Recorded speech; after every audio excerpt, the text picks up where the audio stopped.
ಶ್ರೀರಾಮ ಮಂದಿರದ ಆವರಣದ ಬಳಿ ದೊಡ್ಡ ಹೈ ಡ್ರಾಮವೇ ನಡೆದು ಹೋಗಿದೆ. ಅಯೋಧ್ಯೆ ರಾಮ ಮಂದಿರದಲ್ಲಿ ಇದೀಗ ನಮಾಜ್ಗೆ ಪ್ರಯತ್ನವನ್ನ ಮಾಡಲಾಗಿದೆ. ನಮಾಜ್ಗೆ ಪ್ರಯತ್ನಿಸಿದ ಯುವಕ ಏನಿದ್ರು ಅವರನ್ನ ಪೊಲೀಸರು ವಶಕ್ಕೆ ಪಡೆದುಕೊಂಡಿದ್ದಾರೆ. ಇದು ಶ್ರೀರಾಮ ಮಂದಿರದ ಆವರಣದ ಬಳಿ ನಡೆದಂತಹ ಹೈ ಡ್ರಾಮಾ. ಅಯೋಧ್ಯೆ ರಾಮ ಮಂದಿರದಲ್ಲಿ ನಮಾಜ್ ಮಾಡೋದಕ್ಕೆ ಪ್ರಯತ್ನವನ್ನ ಪಡ್ತಾ ಇದ್ರು. ನಮಾಜ್ಗೆ ಯತ್ನಿಸಿದಂತಹ ಯುವಕರನ್ನ ಪೊಲೀಸರು ವಶಕ್ಕೆ ಪಡೆದುಕೊಂಡಿದ್ದಾರೆ. ಇಬ್ಬರು ಯುವಕರು ಓರ್ವ ಮಹಿಳೆಯನ್ನ ಇದೀಗ ಖಾಕಿ ವಶಕ್ಕೆ ಪಡೆದುಕೊಂಡಿದೆ. ಕಾಶ್ಮೀರದ ಮೂವರನ್ನ ಇದೀಗ ವಶಕ್ಕೆ ಪಡೆದಿದೆ ಭದ್ರತಾ ಸಿಬ್ಬಂದಿ. ಕಾಶ್ಮೀರದ ಮೂವರನ್ನ ದೃಶ್ಯಾವಳಿಗಳಲ್ಲಿ ಗಮನಿಸ್ತಾ ಇದ್ದೀರಾ. ಬಂಧಿಸಲಾಗಿರುವಂತಹ ಯುವಕರನ್ನ, ನಮಾಜ್ಗೆ ಯತ್ನಿಸ್ತಾ ಇದ್ದಂತಹ ಯುವಕರನ್ನ ಪೊಲೀಸರು ವಶಕ್ಕೆ ಪಡೆದುಕೊಂಡಿದ್ದಾರೆ. ಇಬ್ಬರು ಯುವಕರು ಓರ್ವ ಮಹಿಳೆಯನ್ನ ಖಾಕಿ ವಶಕ್ಕೆ ಪಡೆದಿದೆ.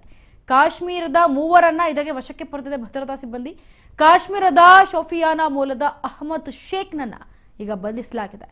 ಭದ್ರತಾ ವ್ಯವಸ್ಥೆಯನ್ನ ಉಲ್ಲಂಘಿಸಿ ಧಾರ್ಮಿಕ ಚಟುವಟಿಕೆ ಮಾಡೋದಕ್ಕೆ ಮುಂದಾಗಿದ್ರು. ಭದ್ರತಾ ವ್ಯವಸ್ಥೆಯಿಂದ ಧಾರ್ಮಿಕ ಚಟುವಟಿಕೆಯನ್ನ ಉಲ್ಲಂಘನೆ ಮಾಡಿರೋದ್ರಿಂದ ಅಯೋಧ್ಯೆಯಲ್ಲಿ ಈತನನ್ನ ಬಂಧಿಸಲಾಗಿದೆ. ಇನ್ನು ಪ್ರತ್ಯಕ್ಷದರ್ಶಿಗಳು ಮತ್ತು ಮೂಲಗಳನ್ನ ಉಲ್ಲೇಖಿಸಿ ವರದಿ ಮಾಡಲಾಗಿದೆ. ಇದು ಭದ್ರತಾ ಸಿಬ್ಬಂದಿ ಯುವಕನನ್ನ ತಡೆದಾಗ ಘೋಷಣೆಗಳನ್ನ ಕೂಗಲು ಪ್ರಾರಂಭಿಸಿದ್ದ ಅಂತ ಹೇಳಲಾಗ್ತದೆ. ಇದರ ಬೆನ್ನಲ್ಲಿಯೇ ಸ್ಥಳದಲ್ಲಿದ್ದ ಭದ್ರತಾ ಪಡೆಗಳು ಆತನನ್ನ ವಶಕ್ಕೆ ತೆಗೆದುಕೊಂಡಿದ್ದಾರೆ. ಇನ್ನು ಘಟನೆ ಬಗ್ಗೆ ಮಾಹಿತಿಯನ್ನು ಪಡೆದ ತಕ್ಷಣ ಗುಪ್ತಚರ ಸಂಸ್ಥೆಗಳು ಹಾಗೆ ಸ್ಥಳೀಯ ಪೊಲೀಸರು ಮತ್ತು ಹಿರಿಯ ಆಡಳಿತ ಅಧಿಕಾರಿಗಳು ಕಾರ್ಯಪ್ರವೃತ್ತರಾದರು. ಇನ್ನು ಯುವಕನನ್ನ ವಿಚಾರಣೆಗೆ ಒಳಪಡಿಸ್ತಾ ಇದ್ರು. ಅವನ ಉದ್ದೇಶಗಳು ಈಗ ಮತ್ತೆ ಅವನ ಹಿನ್ನೆಲೆಗಳು ಏನು ಅನ್ನೋದನ್ನ ಕುಲಂಕುಷವಾಗಿ ಪರಿಶೀಲಿಸಲಾಗ್ತಾ ಇದೆ. ಒಂದು ಧಾರ್ಮಿಕ ಜಾಗದಲ್ಲಿ ಬಂದು ನಮಾಜ್ ಮಾಡೋದಕ್ಕೆ ಮುಂದಾದ ವ್ಯಕ್ತಿಯನ್ನ ಕುಲಂಕುಷವಾಗಿ ಏನಿದರ ಹಿನ್ನೆಲೆ ಅನ್ನೋದನ್ನ ತಿಳಿಯೋದಕ್ಕೆ ಖಾಕಿ ಪಡೆ ಇದೀಗ ಸಜ್ಜಾಗಿದೆ. ಜೊತೆಗೆ ತನಿಖೆಯನ್ನ ನಡೆಸ್ತಾ ಇದೆ. ಆ ಜಾಗದಲ್ಲಿ ಪರಿಶೀಲನೆ ಕೂಡ ಮಾಡ್ತಾ ಇದೆ. धार्मिक नगरी है, वैष्णव परंपरा के मानने वाले बहुत बड़ी तादाद में यहाँ लोग रहते हैं। रामानंदी परंपरा के स्थान है यहाँ। वैष्णव परंपरा के पालकों जो लहसुन प्याज भी नहीं खाते हैं, इस प्रकार का कोई व्यवसाय यहाँ चले, इसको लोग पसंद नहीं करेंगे। सरकार और जिसके मुखिया पूज्य योगी आदित्यनाथ जी हों, वो तो निश्चित रूप से सचेत रहकर इस प्रकार के चीज़ों पर ध्यान देगी ही देगी। और सरकार ने भक्तों की भावनाओं का वैष्णव परंपरा के मानने वाले लोगों की भावनाओं का ध्यान रख करके इस प्रकार का अंकुश लगाया है।